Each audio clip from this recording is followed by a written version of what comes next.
മഹാത്മാഗാന്ധി ദേശീയ ഗ്രാമീണ തൊഴിലുറപ്പ് പദ്ധതി അവസാനിച്ചു.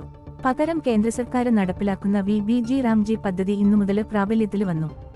തൊഴിലുറപ്പ് പദ്ധതിയുടെ നിലവിലെ കാർഡിന്റെ പ്രാബല്യം തുടരും. പുതിയ പദ്ധതിയുടെ കാർഡ് ലഭിക്കുന്നതുവരെ KYC ചെയ്ത നിലവിലെ കാർഡുകൾ ഉപയോഗിക്കാമെന്നാണ് ഗ്രാമവികസന മന്ത്രാലയം അറിയിച്ചത്. ദേശീയ ഗ്രാമീണ തൊഴിലുറപ്പ് പദ്ധതിയിൽ പ്രവൃത്തി ദിനങ്ങൾ 100 ആയിരുന്നെങ്കിൽ പുതിയ പദ്ധതിയിൽ അത് 125 ആകും എന്നതാണ് ഏറ്റവും വലിയ സവിശേഷത. കേരളത്തിലെ ദിവസവേതനം 401 രൂപയായി വർദ്ധിച്ചിട്ടുണ്ട്. അതേസമയം പദ്ധതിയിൽ കേന്ദ്രവിഹിതം കുറച്ചിട്ടുണ്ട്. നേരത്തെ 100% കൂലിച്ചെലവ് കേന്ദ്ര സർക്കാർ വഹിച്ചിരുന്നിടത്ത് ഇനി മുതൽ 60% മാത്രമേ വഹിക്കൂ എന്നാണ് കേന്ദ്ര സർക്കാർ വ്യക്തമാക്കി. മഹാത്മാഗാന്ധി ദേശീയ ഗ്രാമീണ തൊഴിലുറപ്പ് പദ്ധതിക്കു കീഴിൽ കേരളത്തിലെ സ്വകാര്യ വ്യക്തികളുടെ കൃഷിഭൂമിയിൽ അവരെ ഭൂനികുതി രസീത് സമർപ്പിച്ച് അപേക്ഷിച്ചാൽ നിലമൊരുക്കല്, കാടുവെട്ടിത്തെളിക്കല് തുടങ്ങിയ പ്രവൃത്തികൾ ചെയ്തിരുന്നു. എന്നാൽ വി.ബി.ജി. റാംജി പദ്ധതിയിൽ സ്വകാര്യ വ്യക്തികളുടേത് അടക്കം കൃഷിഭൂമിയിലെ ഭൂവികസന ജോലികൾ അനുവദിക്കില്ല. ജലസംരക്ഷണ പ്രവർത്തനങ്ങൾ മാത്രമേ ചെയ്യാനാകൂ.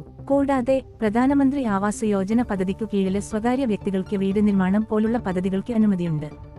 വി.ബി.ജി. റാംജി പദ്ധതിക്കു കീഴിൽ ചെയ്യാവുന്ന 318 പ്രവൃത്തികളുടെ കരട് പട്ടിക കേന്ദ്ര സർക്കാർ സംസ്ഥാനങ്ങൾക്ക് കൈമാറിയിട്ടുണ്ട്.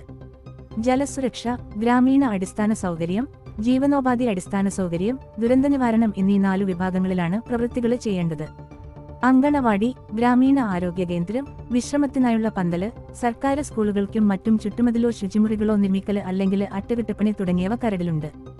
കനാലുകളും ഓവുചാലുകളും വൃത്തിയാക്കല്, മണ്ണിടിച്ചില് തടയാന് ഭിത്തി, ചെറിയ തടയണ, നീർത്തടം, കനാല്, മഴക്കുഴികള് തുടങ്ങിയവയുടെ നിർമ്മാണം, കുഴൽക്കിണര് പുനരുദ്ധാരണം, ജലസ്രോതസ്സുകളുടെ സംരക്ഷണം, വനവൽക്കരണം, കാട്ടുതീ തടയല്, റോഡ് നിർമ്മാണം തുടങ്ങിയവയും പട്ടികയിലുണ്ട്.